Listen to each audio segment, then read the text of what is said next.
વડોદરા શહેરને ₹957 કરોડના વિકાસ કામોની સોગાત આપતા મુખ્યમંત્રી ભૂપેન્દ્ર પટેલ, રાજ્યમંત્રી મનીષાબેન વકીલની પ્રેરક ઉપસ્થિતિ રહી।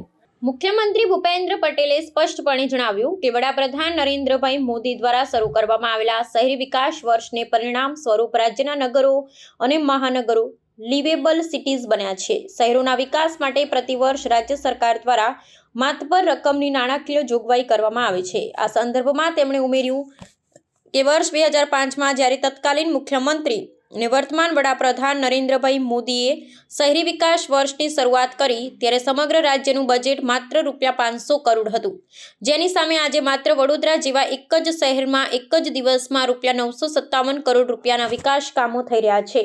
આ વિકાસની મજબૂતી દર્શાવે છે અને ગુજરાત વિકસિત ગુજરાતથી વિકસિત ભારતના સંકલ્પને પૂર્ણ કરવા મક્કમતાથી આગળ વધી રહ્યું છે। મુખ્યમંત્રીએ વડોદરા મહાનગરપાલિકાના ₹957 કરોડના વિવિધ વિકાસ કામોનું ખાતમુહૂર્ત તથા લોકાર્પણ કર્યું હતું। આ કામોમાં આંતરિક માર્ગો, ગટર વ્યવસ્થાપન, વીજળીકરણ, પાણી વિતરણ સહિતના કામોનો સમાવેશ થાય છે। મુખ્યમંત્રી ભૂપેન્દ્ર પટેલે રાજ્યમંત્રી દર્શનાબેન વાઘેલા અને મનીષાબેન વકીલની ઉપસ્થિતિમાં મહાનગરપાલિકા દ્વારા નવા ખરીદાયેલ વાહનોને લીલી ઝંડી આપી પ્રસ્થાન કરાવ્યું હતું। મુખ્યમંત્રીએ જણાવ્યું હતું કે ગુજરાત આજે સમગ્ર દેશમાં નાણાકીય વ્યવસ્થાપનમાં પ્રથમ ક્રમે છે।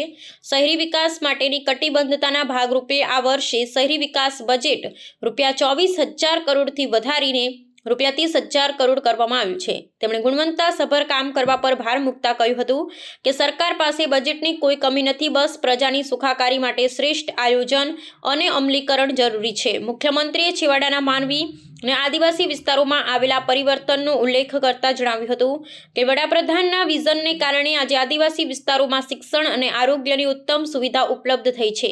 જે વિસ્તારોમાં અગાઉ વિજ્ઞાન પ્રવાહની કોલેજો ન હતી ત્યાં આજે 11 જેટલી મેડિકલ કોલેજો કાર્યરત છે। અંબિકા ખાતે યોજાયેલા રાષ્ટ્રીય આદિવાસી ઉદ્યોગ મેળાનું ઉદાહરણ આપી તેમણે ઉમેર્યું હતું કે આજે નાનો માણસ પણ મુખ્ય ધારામાં જોડાઈને ગૌરવ અનુભવી રહ્યો છે।